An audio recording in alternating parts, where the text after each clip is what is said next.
మనతోటి సంగంపేట పృథ్వీరాజ్ అన్న ఉన్నాడు. సంజయ్ ఏం తప్పుందా, వాళ్ళ కొడుకు రేపు చేస్తే ఆయన ఎట్లా కేంద్ర మంత్రి పదవికి దిగిపోతారని చెప్పేసి పొద్దున్న లేసే ఇటువంటి పార్క్ల పంట గడివికి వచ్చారు. రైళ్ళంతా పెద్ద పెద్ద లైన్ వాళ్ళు అందరూ పొద్దున్న లేసి జై శ్రీరామ్ అంటారు. ఇదే పొద్దున్న లేసి రామ లక్ష్మణ జానకి జైబులు అని మనకు అనేటోళ్ళు. ఓట్లు వేయద్దు, మళ్ళీ వాళ్ళు ఎన్నిక కాబట్టి మళ్ళా ప్రాంతీయ పార్టీలో మొత్తం అనుగదొక్కి అయితే నువ్వు అయితే నేను అనే కోణంలో కాంగ్రెస్ బీజేపీ దేశంలో పనిచేస్తున్న కాంగ్రెస్ పార్టీ ఎంపీలే డైరెక్ట్ గా బీజేపీలను సపోర్టు భుజాల మీద కాదు నెత్తి మీద కూర్చోబెట్టుకొని తిరుగుతుర్రు.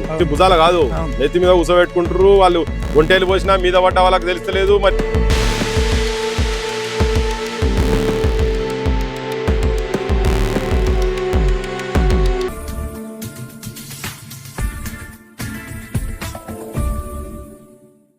రైట్, మనతోటి సంగంపేట పృథ్వీరాజ్ అన్న ఉన్నాడు.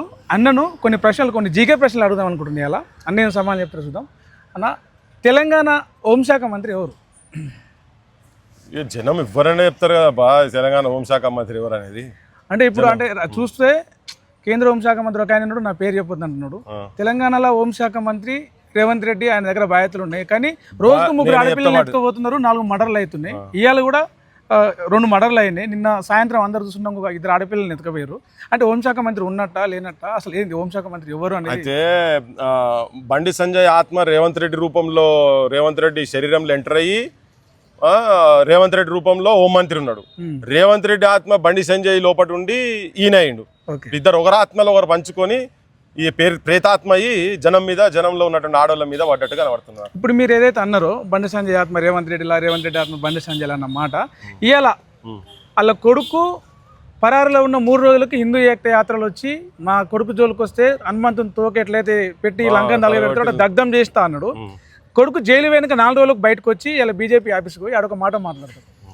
10 ఏళ్ళు మేము కష్టపడి బీఆర్ఎస్ని ఓడగొట్టినామన్నా, అంటే బీఆర్ఎస్ ఓడగొడితే బీజేపీ అధికారంలోకి రావాలి, కానీ కాంగ్రెస్ అధికారంలోకి వచ్చింది. సో రేవంత్ రెడ్డికి వీళ్ళు బండి సంజయ్ ఆత్మ రేవంత్ రెడ్డిలో జొరబడి తెలంగాణలో కాంగ్రెస్ పార్టీ అంటే మరి ఇప్పుడు ఆయన అన్నది నేను వినలే, కానీ ఒకవేళ ఇదే మాట అన్నాడా, ఒకవేళ ఇదే అంటే మరి వాళ్ళ గవర్నమెంట్ వచ్చిందని వాళ్ళు అనుకుంటారు. మరి వాళ్ళకి నిజం కూడా అట్నే జరుగుతుంది కదా.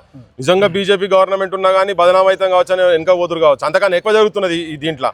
ఒక పత్రికా మిత్రుడు అడిగితే మీరు ఆ చర్య తీసుకుంటారంటే ఏం చేయాలి? ఇప్పుడు పోదండం ఎక్కేయాలా, ఉరిదీయాలా? అంటే ఇరిటేట్ అయి మాట్లాడుతున్నాయి ముఖ్యమంత్రి రేవంత్ రెడ్డి. ఆయన జేబులో ఏదో గుంజుకుంటున్నట్టు. నష్టపోయినటువంటి కుటుంబము, నష్టపోయినటువంటి బాలిక గురించి మాట్లాడతలేడు ఆయన. ఆ పాప గురించి, ఆ పిల్ల గురించి మాట్లాడతలేడు. కానీ భగీరథ మీద ఆయన ఎంత ప్రేమ వస్తుంటాడు. ఒక రేపిస్ట్ మీద, ఒక నేను అంటున్నా ఇప్పుడు డ్రగ్ టెస్ట్ కూడా చేయాలి ఆ పిల్లగానికి, భగీరథకి ఇమ్మీడియట్ గా. చాలా మంది చెప్తున్నారు బయట. ఒక రోడ్ సైడ్ రోమియోను, అది మళ్ళీ తండ్రి బహిరంగంగా బాహాటంగా, అసలు ఇప్పటివరకే బండి సంజయ్ అంటాడు బొక్కలు ఉండాలి, బొక్కలు వారేయాలి. ఆయన బహిరంగంగా వార్నింగ్ ఇచ్చింది చూసినా ఒక కేంద్ర మంత్రి స్థాయిలో కరీంనగర్ లో. బాధితులను భయపట్టించేలాగా, నాట్ ఓన్లీ బాధితులు ఒక్కరే కాదు, బాధితుల పక్షాన ఉన్నటువంటి అందరికీ ఆయన హెచ్చరిక చేసిండు. నా మనసొంటోళ్ళందరికీ కూడా హెచ్చరిక చేస్తున్నాడు ఆయన. మీ అంతు చూస్తాం అన్నట్టుగా మాట్లాడండి. ఇట్లా తోక అయితే తోకకు నిప్పెట్టది పెట్టి హనుమంతుడు మొత్తం లంకను కాల్చిండో, నేను అట్లా మీ అందరినీ కాల్స్తా అని చెప్పండి. ఊరిని ఆయన అంత పెద్ద మొగుడని మరి మాకెరకలేక ఇప్పుడు చూడాలి ఇక తెలంగాణ సమాజం చూడాలి. నేను అంత పెద్ద పోటుగాడా, మరి అంత పెద్ద గుండానా, అంత పెద్ద రౌడియా, ఒక కేంద్ర మంత్రి ముసుగులో ఉన్నటువంటి ఒక పిశాచి ఎట్లుంటుందో ఇప్పుడు కనబడుతున్నాడు ఆయన బండి సంజయ్ రూపంలో. రాష్ట్రంలో ఒక వింత పరిస్థితి కనిపిస్తుందన్న. రేవంత్ రెడ్డి మోడీ అభిమానాన్ని చూరగొంటేందుకు, మోడీ దగ్గర మంచి మార్కులు కొట్టేసుకునేందుకు ఆర్ఎస్ఎస్ భావజాలంతో మాట్లాడుతున్నాడు, ఆర్ఎస్ఎస్ పరిభాషలో మాట్లాడుతున్నాడు చెప్పేసి బీజేపీ ఎంపీ ధర్మపురి అరవింద్ అంటాడు. ఆయన కార్యాలు మిరియాలు నడుతారు రేవంత్ రెడ్డి మీద. ఇంకొకదికు కాంగ్రెస్ ఎంపీ మల్లురావు ఏమో బండి సంజయ్ ఏం తప్పుందా, వాళ్ళ కొడుకు రేపు చేస్తే ఆయన ఎట్లా కేంద్ర మంత్రి పదవికి దిగిపోతారని చెప్పేసి వీళ్ళు అంటారు. అంటే వాళ్ళు ఏమో ఈయన వ్యతిరేకిస్తారు, వీళ్ళు ఉన్నోళ్ళేమో బండి సంజయ్ వెనకేసుకొస్తారు. అసలు ఏం అర్థమైతలేదు రాష్ట్రం రాజకీయం. నేను ఒకటే చెప్తున్నా, ఏ ఆర్ఎస్ఎస్ భావజాలం ఉన్నా, ఇంకేదైనా ఆర్గనైజేషన్స్ ఉన్నా, ఏవీపీ ఉన్నా, నిజమైనటువంటి సైద్ధాంతికం మీద పనిచేస్తాడు ఎవడు కూడా రేపులు చేయమని చెప్పాడు. చాలా మంది మనం యాక్సెప్ట్ చేయొచ్చు, చేయకపోవచ్చు ఆ భావజాలాన్ని. కానీ దాంట్లో కూడా నిజాయితీగా పనిచేసినటువంటి వాళ్ళు చాలా మంది ఉన్నారు, త్యాగాలు చేసినటువంటి చాలా మంది ఉన్నారు. మనం యాక్సెప్ట్ చేయకపోవచ్చు, మనకు కాలేజీల కాడికి వెళ్ళి యుద్ధాలు నడుస్తుండొచ్చు, వేరు విషయం అది. కానీ ఇంత దుర్మార్గంగా, ఇంత డైరెక్ట్గా గుండాగర్దీ చేసుకుంటా, నేనేంది గలీలకెళ్ళి వచ్చి ఇంత పెద్ద లీడర్లైనా, అసలు ఎక్కడనో ఉండాల్సినటువంటి వాళ్ళు మొత్తం సమిధలై కూస్తున్నారు కదా.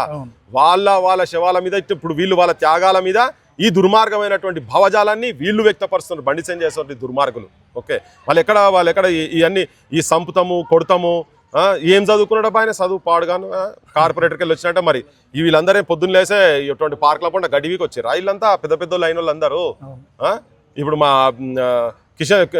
కిషన్ రెడ్డి ఉన్నాడు సెంట్రల్ మినిస్టర్ దాకా పోయిండు ఆయన ఎప్పుడు ఈ భాష మాట్లాడాడు ఆయన మాట్లాడి డిగ్నిఫైడ్ ఉంటాడు మరి తను కూడా ఆఫీస్ లో ఉండి ప్రతి చిన్న కాడికి వెళ్ళి మెట్టు అయిపోయి ఆడిదాకా వచ్చిండు అవును చిన్న ఆఫీస్ బాయ్ అనుకుందాం ఫుల్ టైమర్ గా ఉండి అట్లా పని చేసుకుంటూ వచ్చిండు దత్తాత్రేయ సొంటోళ్ళు కావచ్చు అది ఎంతమంది అబ్బా నేను రాజకీయంలోనే బొచ్చడు మంది చెప్తా ఇక్కడ వాళ్ళు ఈ ప్రాంతం కరీంనగర్ లో పుట్టినటువంటి వాళ్ళు కాశ్మీర్ ఇన్ఛార్జ్ పంజాబ్ ఇన్ఛార్జ్ లో కూడా పని చేసినటువంటి వాళ్ళు ఉన్నారు వాళ్ళు ఈ భాష మాట్లాడతలేరే వాళ్ళేదో సరే వాళ్ళకు ఉన్నది వాళ్ళు హిందుత్వాన్ని ఏదో పట్టుకొని తిరుగుతున్నారు కానీ ఇట్లా కూర్చొని బహిరంగంగా రేప్ చేసిన మైనర్ బాలికను రేప్ చేసినటువంటి కొడుకుని ఇంట్లో దాచిపెట్టుకొని 7 రోజుల తర్వాత ఇచ్చి హిందుత్వలో కూడా హిందుత్వం అంటే రామాయణము రాముడు హనుమంతుడు రావణాసురుడు లక్ష్మణుడు సీతమ్మని ఎత్తుకుపోయి ఇట్లా ఏం చేయలేదు సీతమ్మని ఎత్తుకుపోయినందుకు లంకందలుగా పెట్టారు రావణాసురుని ఇక్కడికి కుత్తుకుపోసి చంపారు మరి ఇదే హిందుత్వం నమ్మేటోళ్ళు ఇదే పొద్దులేసి జై శ్రీరామ్ అంటోళ్ళు ఇదే పొద్దులేసి రామ లక్ష్మణ జానకి జైబులు హనుమాన్ కనేటోళ్ళు ఒక ఆయన రేపిస్ట్ కొడుకును 4 రోజులు దాపెట్టుకుంటాడు అదే పార్టీ చెందిన ఇంకో ఆయన ఒక ఎల్ఎల్బి విద్యార్థిని రేపు చేసి జైలుకు పోతే ఆయన బయటకు వస్తే ఆయన ఊరేగింపు చేసి ఇలా గజియాబాద్ ఉత్తరప్రదేశ్లో ఊరేగింపుగా ఆయనను జైలు నుంచి ఇంటికి తీసుకెళ్తారు అంటే దీన్ని ఎట్లా వచ్చింది హిందుత్వనా లేకపోతే ఇంకేదన్నా మతత్వమా దాన్ని ప్రేతాత్మనా ఏమనాలి దాన్ని ఆల్ పొలిటికల్ పార్టీస్లోకి వెళ్ళి క్రిమినల్స్ ఉన్నారు రేపిస్టులు ఉన్నారు కాంగ్రెస్లో ఉన్నారు బీజేపీలో ఉన్నారు ఉత్తర హిందుస్థాన్లో అన్ని రాజకీయ పార్టీలకు సంబంధించిన వాళ్ళు అరాకొర ఎక్కువ తక్కువలలో అందరూ ఉన్నారు అన్ని రాజకీయ పార్టీలలో ఉన్నటువంటి వాళ్ళు ఉన్నారు సైద్ధాంతికంగా ఏదిన్నా కాకపోతే ఇటువంటి వాళ్ళని ఎంకరేజ్ చేసిన ఏ రాజకీయ పార్టీ అయినా కానీ అది ప్రజలు వాళ్ళని క్షమించొద్దు వాళ్ళకు ఓట్లు వేయొద్దు మళ్ళీ వాళ్ళు ఎన్నిక కాబట్టి మళ్ళా అవుతున్నారు చూసినావా అది చాలా దుర్మార్గమైన పని ఇప్పుడు వినేష్ పోగాడిది చాలా గ్రేటెస్ట్ ఎగ్జాంపుల్ భారతదేశంలో ఆమె ఒలింపిక్ స్థాయిలో పోయి రెజ్లర్ ఒక ఆడపిల్ల అసలు భారతదేశంలో ఆడవాళ్ళు బయటికి వెళ్ళుడే కష్టం అని అంటే ఆమె కొట్లాడి అక్కడ దాకా పోయి రెజ్లింగ్ ఛాంపియన్షిప్ లో ఇక్కడ ఒలింపిక్స్ అయితే తర్వాత చూసినాం కదా బయటకు వచ్చి చాలా బహిరంగ బ్రిజేష్ అంటోన్ మీద క్లియర్ కట్ గా చెప్పి చిన్న పిల్లలను ఇట్లా మానభంగాలకు ఉసిగొలుపుతున్నాడు వినకపోతే వేధింపులు చేస్తున్నాడు ఏదన్నా చేసి అనుభవించేటువంటి దాంట్లో ఆయన నిమగ్నమైన పొద్దుగా లేస్తాను ఇవన్నీ చెప్పి ఢిల్లీ రోడ్ల మీద మొత్తుకున్నా కానీ తప్పించారు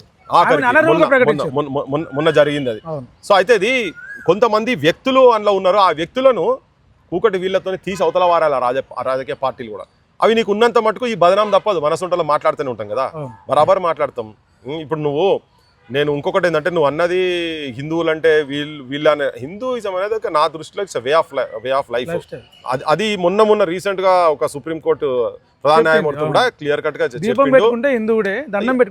ఏదైనా ఇప్పుడు ఒక నమ్మకం భారతదేశము సింధు నదీ పరివాహక ప్రాంతాలలో వచ్చినటువంటి ఒక నాగరిక వ్యవస్థను పట్టుకొని అన్నం అనుకుందాం సరే దాన్ని ఏదన్నా ఉండని ఏ దేవుళ్ళైనా ఎవరైనా కానీ ఇట్లా మైనర్ బాలికలను చంపమని అత్యాచారం చేయమని చెప్పరు ఓకే ఏ మతంలో ఉండదు కదా ఏ మతం ఇంకోటి ఈ మతం మన మతంలో ఇంకా సహనం ఎక్కువ ఉండాలి కదా నువ్వు సీతాదేవి ఇటువంటి నువ్వు ఏ దేవతలు గ్రామీణ ప్రాంతాల్లో ఎక్కడ పోయినా కానీ ఆడోళ్ళే దేవతలు కదా వాళ్ళ మీద ఇట్లా అత్యాచారం చేసుకుంటే పొద్దున్న లేచి రామ లక్ష్మణ జానకి జైబులు హనుమానికి అని నినాదాలు ఇస్తుంటే ఎవడు నిజమైన ధర్మాన్ని కాపాడేటోడు ఎవడు వేరే మళ్ళీ వాళ్ళందరి గురించి అంటలేను ఒక బండి సంజయ్ గురించి చెప్తున్నాను ఇక్కడ అది మాట్లాడు ఇంకోటి బహిరంగంగా నేను మొన్న చెప్పినా మళ్ళీ చెప్తున్నా హనుమంతుడు అంటోడు నిజంగా బతికి ఎక్కడ ఉంటుందో గదవి తీసుకొచ్చి దౌడమికలు కొడితే వాడు ఎక్కడో ఏంది అనంతగిరి ఆ కొండల అవతల పోయి పడుకోవచ్చాడు రావును ఆ బండి సంజయ్ అంటాడు చెప్పిండు కదా తోక అని చెప్పని ఆ తోకతో కొడితే కొడుకు మొత్తం ఎక్కడ పాతాళంలోకి వాడు బండి సంజయ్ అంటాడు రాముడు అంటున్నాడు రాముడు అంటే ఆయనే హనుమంతుడు అంటే ఆయన అట్లా చేస్తే మరి రాముడు అంటే ఆయన కనుక ఉండేది ఉంటే బాణం వేసి కొడితే బిడ్డ మొత్తం 7 కాడికి కిందికెళ్ళి మీద దాకా చీరిపోవు 7 కాడికి చీరిపోవు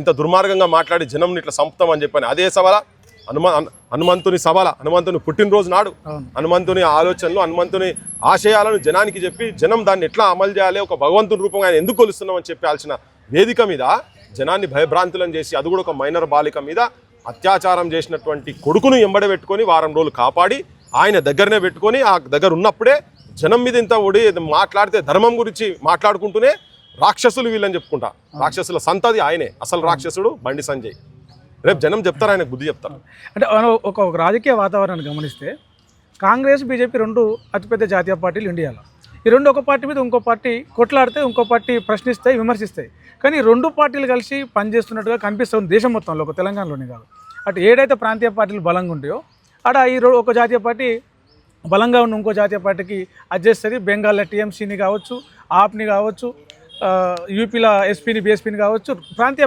ఏపీలో వైఎస్పీని కావచ్చు, ఇటు ప్రాంతీయ పార్టీలను మొత్తం అనగదొక్కి అయితే నువ్వు అయితే నేను అనే కోణంలో కాంగ్రెస్ బీజేపీ దేశంలో పనిచేస్తుంది అనుకోవచ్చు. సే ఇక్కడ మాత్రం క్లియర్ కట్గా అది కనబడతా ఉన్నది. ఇప్పుడు అయితే నువ్వు అయితే నేను లేదు, కాంగ్రెస్ చాలా దేశం మొత్తం వీక్ అయిపోయింది. ఇటువంటి పనులు చేస్తుంటే ఇంకా వీక్ అవుతుంది. ఇప్పుడు రేపు రాహుల్ గాంధీకి మరి పాప ఆయన ధమాక్ ఉండి ఆలోచిస్తున్నా, ధమాక్ లేక ఉన్నాడా తెలియదు నాకు. కానీ గింత అనర్థాలు ఇక్కడ జరుపుకుంటా కాంగ్రెస్ పార్టీ ఎంపీలే డైరెక్ట్గా బీజేపీలను సపోర్టు భుజాల మీద కాదు నెత్తి మీద కూర్చోబెట్టుకొని తిరుగుతుర్రు. భుజాల కాదు, నెత్తి మీద కూర్చోబెట్టుకుంటారు. వాళ్ళు ఒంటేలు పోసినా మీద పడ్డ వాళ్ళకి తెలుస్తలేదు, మరి ఇంకేమైనా చేసినా కానీ తెలుస్తలేదు, వాళ్ళకు తుడుచుకొని పోతురు. వాళ్ళు ఇదంతా అదే కదా. ఒక మైనర్ బాలిక మీద రేప్ అటెంప్ట్ జరిగిందని కంప్లైంట్ ఇచ్చినాక కూడా వాళ్ళ నెత్తి మీద పోసుకుంటే వాడు నెత్తి మీద కూర్చొని పోస్తున్నట్టే కదా. పోస్తున్నా కానీ వాడు చూసుకుంటూ నాకుంటూ పోతురు వాళ్ళు మొత్తం. అందుకనే మరి ఇప్పుడు రాహుల్ గాంధీకి తెలుస్తుందో తెలియదు. కానీ ఇక్కడ మాత్రం బరాబర్ వాళ్ళు ఒకటే డైపర్ లేకుండా నెత్తి మీద కూర్చోబెట్టుకొని పోతున్నారు బీజేపీ వాళ్ళని క్లియర్గా.